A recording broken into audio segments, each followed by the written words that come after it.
Hey, I'm Mark Burgess from the English band The Chameleons. This is my best friend Ricky. First off, I want to make it absolutely clear that this is not an appeal for money or donations, but it is an appeal for a few minutes of your time and attention as I try to get across what I feel is a very important message. As a working musician and an avid traveller, I've had the opportunity to visit many countries all around the world, and for the most part, these experiences have been really positive. I'm also a great friend and lover of animals, and during my time I've been involved in various campaigns to help the plight of animals at the hands of humans, many of whom seem to regard animals as little more than either a resource, something to be used, or a nuisance. I've raised money for the rehabilitation of bears in Greece and Turkey, cats, dogs, tigers, elephants in Thailand, dolphins and whales across the world's oceans. Closest to my heart, though, I think, because of the deep social and emotional relationship we share with them, is the plight of cats and dogs, especially those that find themselves without a home or a safe haven and they're forced to forage for themselves on the often hostile streets of our towns and cities. Of the two, our feline friends, cats, are the more adaptable and most adept at taking care of themselves in the wild, although obviously they really need our help too. Our canine friends, on the other hand, dogs, they're far more reliant on people due to their generational domestication, and they're far more visible and identifiable as strays on our streets. The stray dog can often be perceived as a threat, although they rarely kill or attack even when they're starving. These animals don't thrive well alone and abandoned, however, and sadly it's a matter of time before they meet their end, either through starvation or at the hands of the society that has so callously discarded them. Hundreds of volunteers and charity-funded organisations the world over that share my concern for these creatures work tirelessly to try to save as many as they can, caring for them until homes can be found, or humanely neutering them to try to stem the flow of the problem. And they do a magnificent job, but sadly, it's just not enough.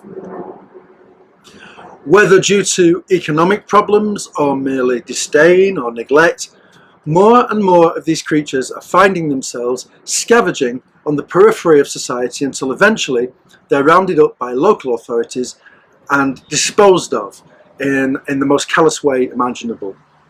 If a society can be judged by the quality of its mercy, then most of the countries in the so-called civilized world fall way, way short. Nowhere has this been brought home to me more than in the European country of Romania, where literally millions of dogs have been brutally rounded up and killed over the last 30 years, and whose government have done very little, if anything, to humanely address the problem.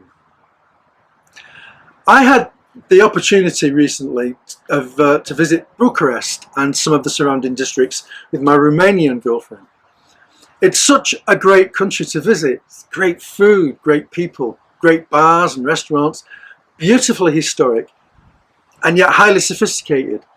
So it blows my mind that a country that cool could be so cruel to a creature that has so much love and loyalty and joy to give people.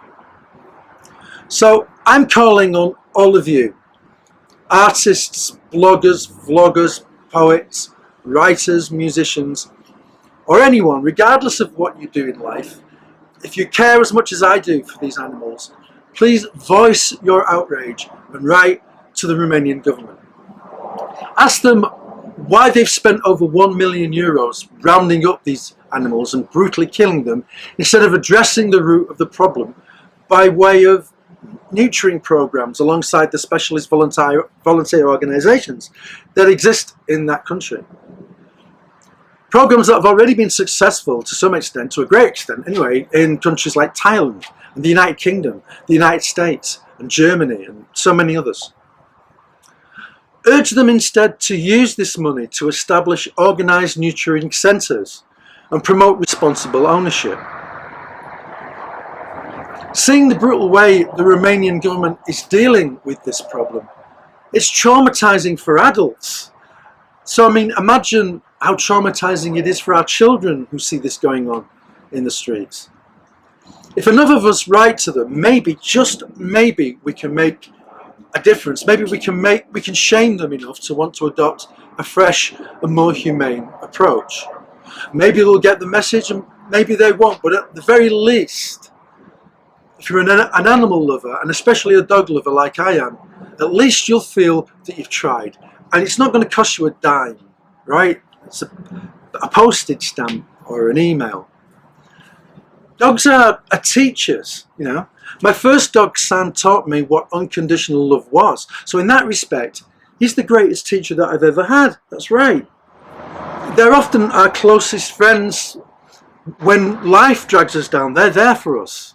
They can be our rescuers. My second dog, Adam, almost gave his life once protecting me from danger.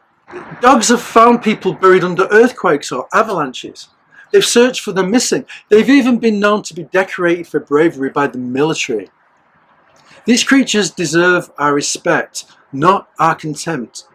Please, please, please, help us to help them. Thank you for your time. Say bye-bye, Rick. Thank you.